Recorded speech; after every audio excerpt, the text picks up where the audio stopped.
Semua bermula dari satu kesalahan kecil, kencing di tempat yang salah. Tapi siapa sangka itu membuka pintu neraka yang tak bisa ditutup kembali.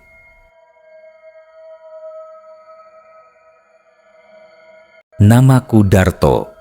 Usia 50 lebih sedikit. Kerjaanku menjual roti keliling sejak 20 tahun lalu. Setiap sore sampai larut malam, aku dorong gerobak dari kampung ke kampung, dari gang sempit sampai jalanan sawah yang sepi. Hidup sederhana, tapi cukup. Istriku di rumah, nungguin aku pulang sambil ngurus cucu. Malam itu, langit kelabu sejak sore. Angin dingin menusuk kulit dan awan menggantung berat seperti menyimpan dendam. Aku tetap keluar, dorong gerobak sambil bersiul pelan. Gerimis mulai turun saat aku sampai di tikungan tua dekat kebun pisang yang katanya dulu rawa. Biasanya aku tak pernah lewat situ kalau malam hujan, tapi entah kenapa malam itu aku pengen potong jalan. Saat tengah-tengah kebun, rasa mulas menyerang. Perutku sakit, mungkin karena bakso semalam. Aku berhenti di tanah lapang yang agak becek. Tak ada rumah, hanya semak tinggi dan satu pohon pepaya berdiri sendiri. Aku lihat kiri kanan, gelap, tapi tak ada siapa-siapa. Bismillah, gumamku. Lalu aku jalan ke balik semak dan buang air kecil di bawah pohon pepaya tua itu. Tanahnya empuk, seperti berpasir basah. Ada bau anyir, tapi kupikir itu cuma tanah rawa. Selesai, aku kembali ke gerobak. Baru 2 langkah, telingaku menangkap sesuatu.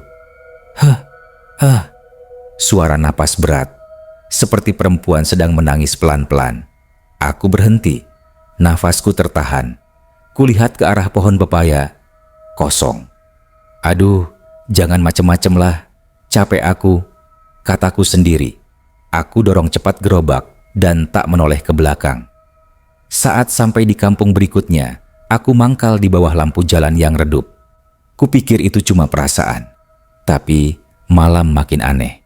Salah satu kaca kecil di gerobakku, cermin kecil yang biasa kupakai untuk ngaca atau lihat belakang, tiba-tiba berembun sendiri. Lalu, samar-samar, terlihat rambut panjang menutupi wajah. Aku terdiam, tubuhku merinding. Aku pelan-pelan menoleh ke belakang. Tak ada siapa-siapa. Kupikir aku terlalu lelah. Tapi sejak itu, malam tak pernah sama. Saat pulang ke rumah jam 2 dini hari, istriku menyambut dengan wajah heran. "Mas, kamu pakai parfum aneh ya? Kok bau anyir gini?" "Parfum apaan? Orang aku capek ini. Roti aja masih sisa banyak." Aku masuk kamar, ganti baju. Tapi saat hendak tidur, terdengar suara ketukan pelan di jendela kamar. Tok, tok, tok. Aku buka tirai. Gelap, tak ada orang. Tapi kaca jendelanya berembun dengan bekas tangan, jari-jari panjang, tipis, seperti milik perempuan. Paginya, aku tak cerita apa-apa ke istriku.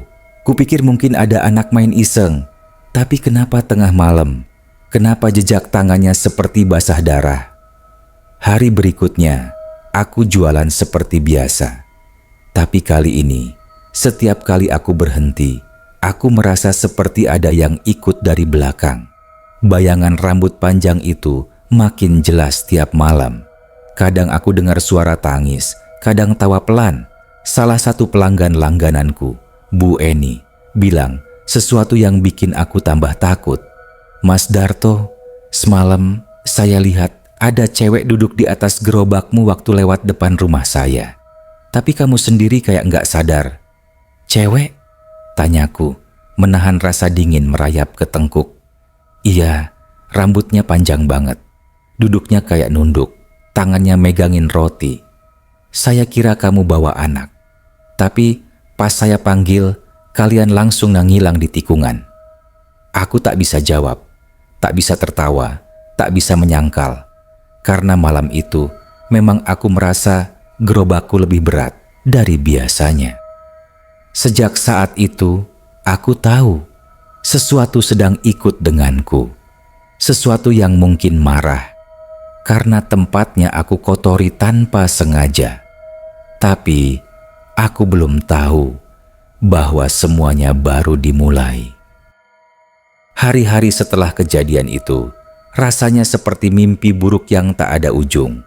Aku masih mencoba bersikap biasa, tetap dorong gerobak, tetap tawarkan roti dari rumah ke rumah. Tapi malam-malamku mulai jadi medan perang antara logika dan ketakutan. Ada yang aneh dengan gerobakku. Lebih tepatnya, cermin kecil yang menempel di bagian dalam pintu gerobak. Biasanya kupakai untuk mengintip ke belakang, berjaga kalau ada anak kecil yang iseng atau anjing kampung yang suka ngejar. Tapi sejak malam aku buang air di pohon pepaya tua itu, cermin itu berubah. Suatu malam, di daerah dekat sawah kosong, aku berhenti karena lampu gerobak berkedip-kedip. Kupikir kabelnya longgar. Aku buka pintu gerobak dan membenahi senter kecil yang menempel di bagian atas rak roti. Dan disitulah aku melihatnya lagi. Rambut panjang, bahu putih pucat, kepala tertunduk, tepat di dalam cermin, di belakangku. Perlahan aku menoleh, tapi seperti biasa, kosong. Tak ada siapa-siapa, hanya jalanan lengang, sawah gelap, dan suara jangkrik bersahutan. Tapi yang paling membuat tubuhku lemas adalah saat aku melihat cerminnya kembali. Bayangannya masih di sana, meskipun aku sudah menoleh.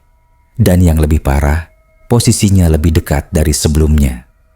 Aku buru-buru tutup pintu gerobak, dorong cepat-cepat. Tapi rasa itu tak hilang. Rasa dia mengikuti. Setiap kali aku berhenti, entah untuk menukar koin, menyusun roti, atau menyapa pembeli, ada suara langkah pelan di belakang. Seperti tapak kaki tanpa alas, basah, berat, dan menyeret. Aku mencoba menenangkan diri. Mungkin cuma stres, mungkin aku kecapekan.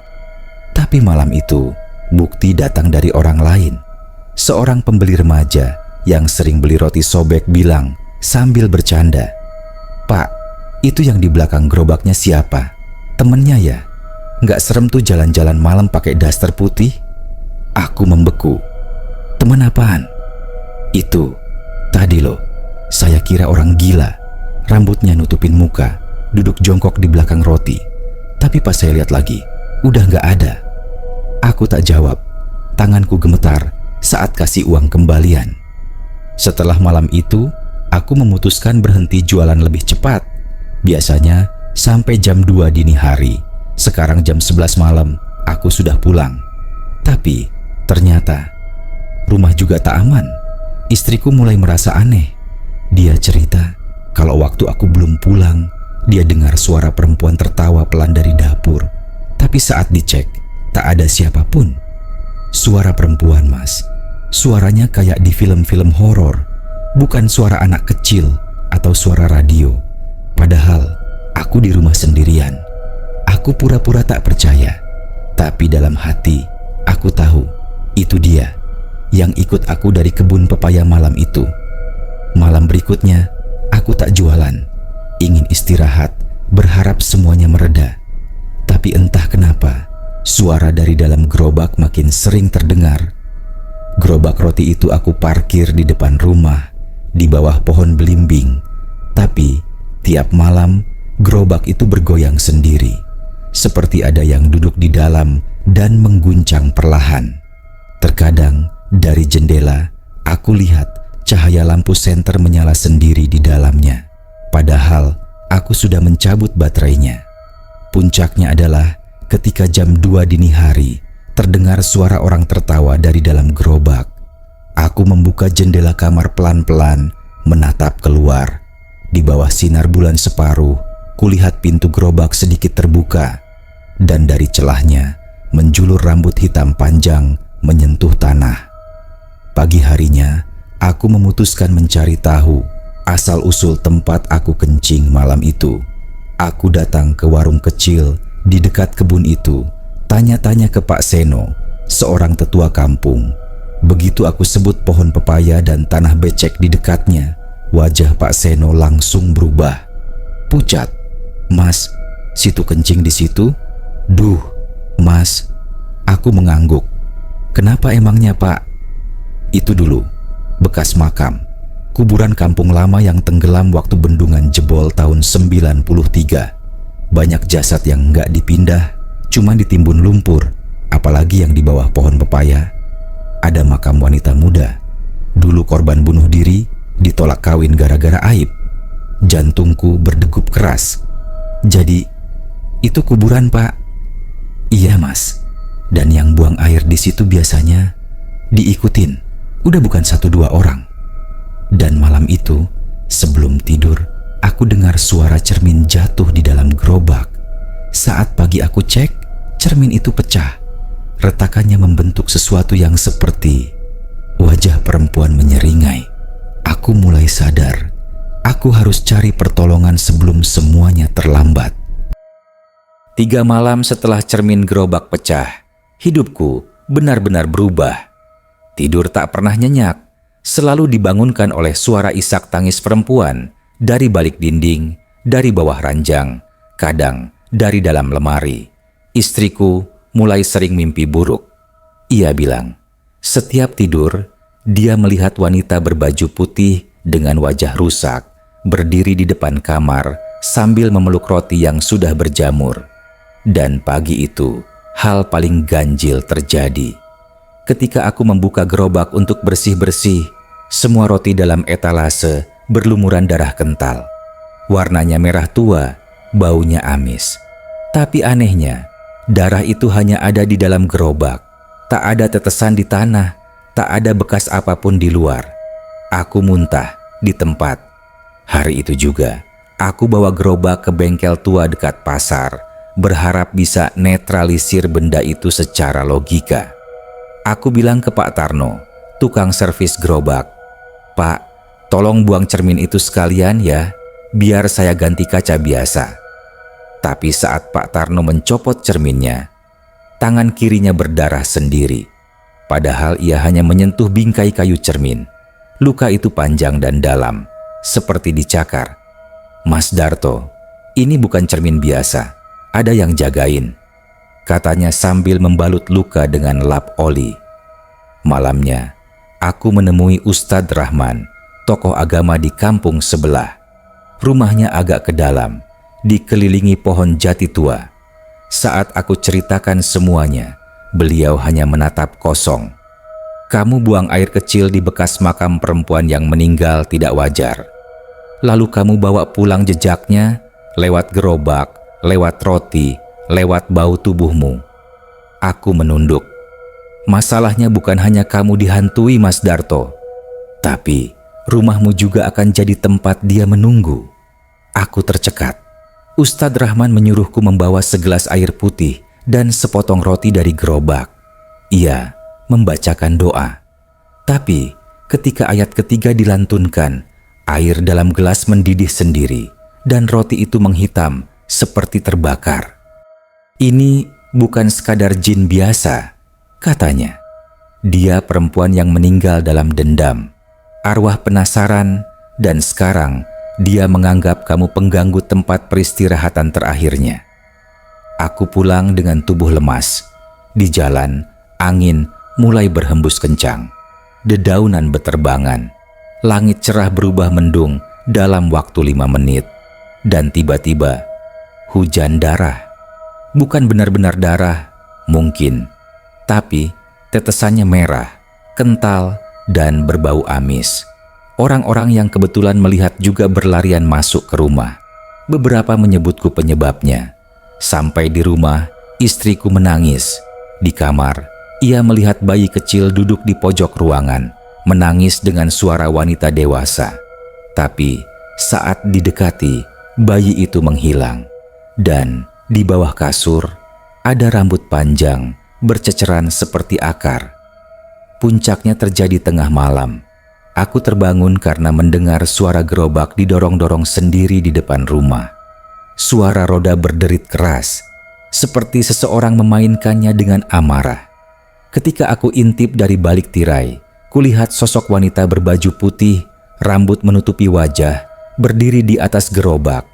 Ia tertawa pelan. Tangannya mengelus kotak roti. Lalu ia menatapku.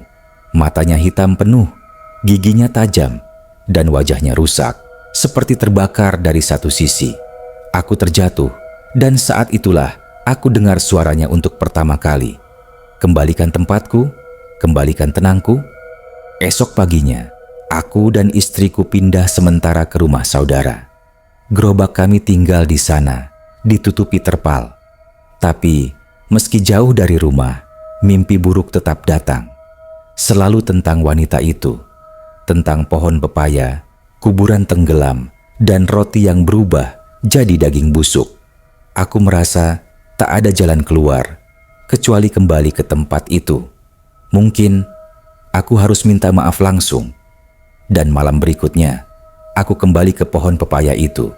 Tapi tempat itu sudah berubah. Tanahnya basah, tapi penuh bunga melati.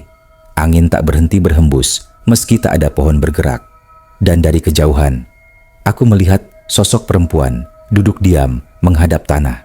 Dia tak bergerak, tak bersuara, hanya duduk sambil memeluk sesuatu. Roti dari gerobakku. Hatiku menggigil, mulutku gemetar, tapi aku tahu, aku harus bicara padanya. Maaf, saya nggak tahu itu makamu. Saya nggak sengaja. Maafkan saya. Perempuan itu perlahan menoleh, dan untuk pertama kali wajahnya terlihat jelas.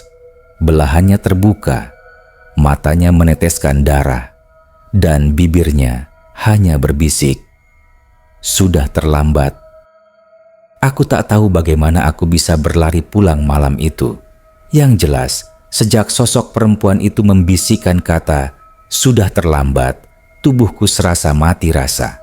Tapi bukan karena takut, lebih karena firasat bahwa sesuatu yang lebih besar sedang terjadi.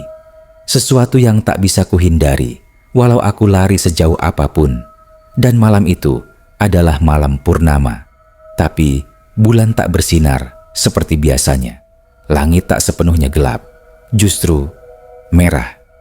Saat aku tiba di rumah, gerobak yang sebelumnya ditutupi terpal sudah terbuka. Lampunya menyala sendiri. Roti-roti di dalamnya terbakar pelan, mengeluarkan bau hangus yang menusuk. Di tengah gerobak ada sebuah boneka kayu kecil. Wajahnya retak, bibirnya dicat merah, rambutnya dari benang wol kusut, dan di atasnya tertulis namaku. Itu bukan boneka biasa, itu boneka tumbal. Istriku mulai histeris. Ia bilang, sejak aku pergi ke pohon pepaya, rumah jadi dingin tak wajar. Suhu turun drastis, cermin-cermin retak sendiri, dan di ruang tamu ada tapak kaki basah menuju kamar kami. Aku tahu ini puncaknya. Kalau tidak diselesaikan malam ini juga, salah satu dari kami akan menjadi korban. Aku kembali mendatangi Ustadz Rahman. Saat melihatku, ia langsung berkata, "Dia sudah masuk terlalu dalam. Kau telah membangunkannya dari tidur yang panjang." "Apa yang harus saya lakukan, Ustadz?" Tanyaku putus asa. "Kamu harus melakukan ritual pelepasan, tapi tempatnya harus di lokasi awal, di bawah pohon tempat kau buang air itu." Aku menelan ludah. "Sendirian?" "Tidak, aku akan ikut. Tapi saat pemanggilan roh terjadi, hanya kamu yang boleh bicara dengannya. Hanya kamu yang punya hutang padanya." Menjelang tengah malam, kami bersiap. Aku membawa roti terakhir dari gerobakku. Roti paling pertama yang aku panggang sendiri waktu baru buka usaha. Roti itu sudah kering, keras seperti batu, tapi bentuknya utuh. Ustadz membawa beberapa sesajen, bunga 7 rupa, air doa, dan cermin kecil. Kami sampai di pohon pepaya pukul 00.15. Angin berputar-putar, daun berguguran tanpa henti, dan bau anyir mulai memenuhi udara. Ustadz mulai membaca doa. Cermin kecil ia taruh di tanah. Air doa ia tuang ke akar pohon. Dan aku harus meletakkan roti di atas tanah becek itu. Tangan gemetarku tak bisa dikendalikan. Tapi saat roti itu menyentuh tanah, seluruh udara di sekitar kami tiba-tiba membeku. Dari balik batang pohon, ia muncul. Sosok itu tak berjalan. Ia melayang. Gaunnya compang-camping. Rambutnya menyapu tanah. Tapi malam ini, wajahnya penuh luka jahitan. Seolah ia mencoba merekatkan dirinya sendiri agar tak tercerai dari dunia. Ustadz berhenti membaca. Menyingkir. Kini, hanya aku dan dia. Aku menatap wajahnya, mencoba menahan tangis. Entah karena takut atau karena rasa bersalah yang terlampau dalam. Aku minta maaf. Aku nggak tahu kalau itu makamu. Aku nggak sengaja. Tapi aku bawa roti ini. Roti pertama yang aku buat dengan tanganku. Aku kembalikan untukmu. Sosok itu tak bereaksi. Tapi perlahan ia menunduk, menatap roti itu, lalu menangis. Tangisnya seperti suara jeritan 1000 jiwa yang kehilangan tubuh. Tangisnya memecah malam. Langit yang tadinya merah berubah hitam gulita. Dan tiba-tiba, semua roti dalam gerobakku hancur jadi abu. Ia menatapku sekali lagi. Kau bukan orang jahat, tapi aku sudah terlalu sakit, terlalu lama sendiri. Lalu, ia pun menghilang. Tak ada ledakan, tak ada kilatan cahaya, hanya sunyi. Untuk pertama kali dalam berminggu-minggu, sunyi. Aku terduduk lemas. Ustadz Rahman mendekat, mengelus pundakku. Sudah selesai, katanya. Dia kembali tidur. Tapi sebelum kami beranjak, tanah tempat roti diletakkan retak perlahan. Dan dari dalamnya, muncul sebuah nisan tua, hampir terbenam tanah. Di nisannya tertulis, Ratna Wulandari, 1977 sampai 1994 dikhianati, ditolak dan dilupakan. Tapi cintanya tak pernah padam. Aku pulang malam itu dengan hati yang berat. Bukan karena ketakutan, tapi karena rasa bersalah yang tak pernah bisa ditebus. Gerobak roti kini sudah kubakar dan kubuang abunya ke sungai. Aku tak lagi jualan. Tapi setiap malam, saat angin berhembus pelan, aku masih bisa mencium aroma roti terbakar dan mendengar suara perempuan tertawa di kejauhan. Sudah seminggu sejak ritual itu selesai. Rumahku kini sepi. Tak ada lagi suara tangisan tengah malam. Tak ada bayangan perempuan berambut panjang di cermin. Dan tak ada bau amis darah dari dapur. Tapi, tetap saja, aku tidak bisa tidur. Bukan karena takut, tapi karena rasa bersalah yang seperti menempel di punggungku, mengikuti kemanapun aku pergi. Istriku Sari mulai tampak tenang. Ia mulai berani masuk kamar mandi sendiri, menyalakan kompor, bahkan mendekati gerobak tua yang kini sudah dikandangkan di pojok belakang rumah, sebelum akhirnya kami bakar. Tapi aku tahu, ada yang masih belum selesai. Setiap malam, aku bermimpi tempat yang sama. Tanah becek, akar pepaya menggeliat, dan sosok Ratna, perempuan itu, menatapku dari kejauhan. Dia tak berkata apa-apa, hanya menatap. Tatapan itu bukan marah, lebih seperti kecewa. Seolah dia ingin sesuatu dariku, sesuatu yang belum aku berikan. Sampai suatu malam, aku mendapat tamu. Seorang pria tua renta, membawa tongkat, datang ke rumahku tanpa undangan. Bajunya lusuh, matanya sayu. "Mas Darto ya?" katanya. "Iya Pak, maaf, kita pernah kenal." "Belum, tapi saya kenal Ratna." Darahku langsung berhenti mengalir. "Ratna, yang itu?" Ia mengangguk. "Dia keponakan saya. Dulu tinggal di rumah tak jauh dari sini. Sebelum digusur, dia korban, diperkosa dan dibunuh, dikubur sembarangan saat banjir bandang tahun 94. Hatiku seperti ditusuk. Saya tahu kamu nggak sengaja, tapi arwahnya belum tenang. Dia bukan cuma minta maaf, dia minta dikenang." Malam itu juga, aku ikut pria tua itu ke sebuah rumah kecil penuh foto hitam putih. Salah satunya, foto Ratna. Cantik, rambut panjang, senyum tipis, matanya dalam. Pria itu menyerahkan bingkai kecil ke tanganku. "Simpan ini, taruh di tempat tertinggi di rumahmu. Jangan taruh di kamar mandi atau dapur. Baca doa tiap malam selama 7 hari. Aku patuh. Hari-hari berikutnya, aku taruh foto itu di atas rak kayu dekat langit-langit ruang tamu. Tiap malam, aku bacakan Al-Fatihah meski suara gemetar.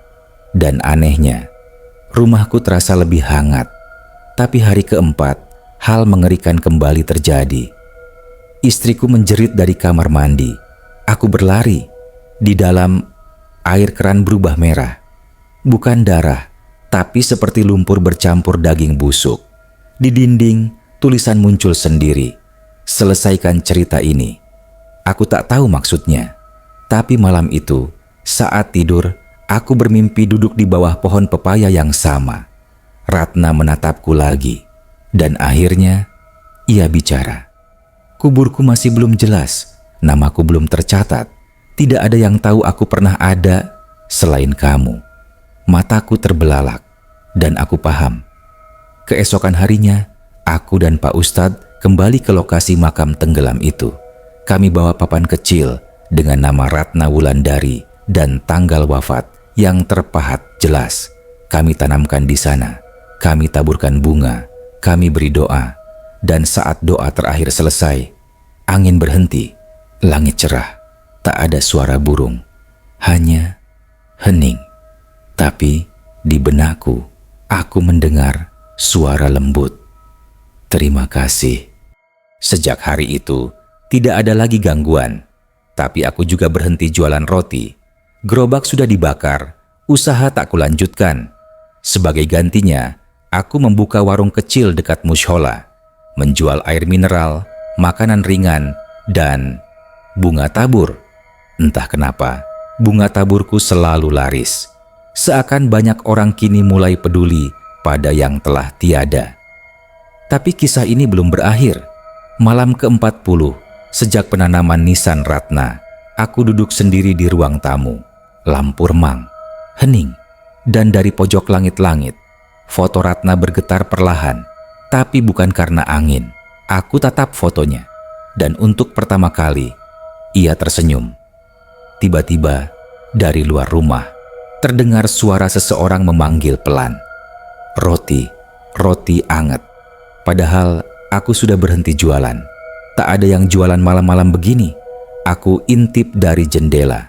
Gerobak tua, besi berkarat, cermin retak, dan bayangan perempuan berdiri di belakangnya. Tapi saat aku buka pintu, gerobak itu tak ada. Hanya aroma roti panggang yang tersisa, mengambang di udara malam. Sejak malam itu, aku mulai menyadari satu hal. Arwah Ratna sudah tenang, tapi jejaknya belum hilang. Aroma roti bakar masih muncul sesekali, terutama saat hujan turun dan angin berhembus dari arah barat. Kadang samar, kadang tajam menusuk.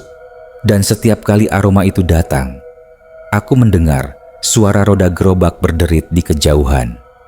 Malam Jumat itu, aku baru selesai menutup warung.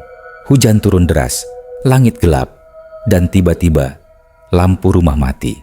Aku menyalakan lilin, dan di bawah nyalanya yang kecil, aku melihat jejak kaki basah dari depan pintu menuju ke arah dapur. Jejak yang tidak ada sebelumnya, jejak yang terlalu kecil untuk ukuran kaki orang dewasa. Dan di ujungnya, sepotong roti. Bukan rotiku, bukan dari warung. Roti itu sudah berjamur. Istriku tidur pulas di kamar, tapi aku seperti dituntun oleh sesuatu. Jejak kaki itu membawaku ke dapur, lalu ke sumur tua di belakang rumah. Saat kuarahkan cahaya senter ke dalam sumur, ada wajah perempuan. Matanya menatap lurus ke arahku. Rambutnya melayang dalam air. Bibirnya robek. Tapi dia bukan Ratna. Itu bukan Ratna. Pagi harinya, aku kembali menemui pria tua yang pernah datang padaku dulu, Paman Ratna. Saat mendengar ceritaku, ia menghela napas panjang. Aku sudah khawatir ini akan terjadi. Kenapa, Pak? Waktu kamu meletakkan nisan Ratna, kamu membuka pintu lain. pintu yang menghubungkan roh-roh tak dikenal yang juga dikubur di tempat yang sama. Aku terdiam. Jadi, selama ini, Ratna bukan satu-satunya. Dulu, sebelum area itu dijadikan jalan dan perumahan, tempat itu pernah jadi kuburan massal korban banjir dan konflik lokal. Banyak yang dikubur tanpa nama, tanpa doa, tanpa siapapun yang peduli. Kau membangunkan mereka semua. Aku mulai gemetar. Apa yang akan terjadi, Pak? Ia menatapku dalam-dalam. Mereka akan datang, satu persatu, mencari siapa yang bisa mendengarkan. Dan kamu adalah orang itu. Malam harinya, aku terjaga, tak bisa tidur. Tepat pukul 2.33 dini hari, ada yang mengetuk pintu. Pelan, 3 kali. Tok, tok, tok. Aku buka pintu, tak ada siapa-siapa. Hanya sebuah roti hangus di depan ambang pintu dan secari kertas berisi tulisan. Kami juga ingin dikenang. 1 malam lagi, 1 jiwa lagi. Dari situ aku sadar, kisah ini belum benar-benar berakhir. Gerobakku dulu bukan sekadar alat jualan, tapi semacam perantara antara hidup dan mati. Aku sudah menyesali kecerobohanku.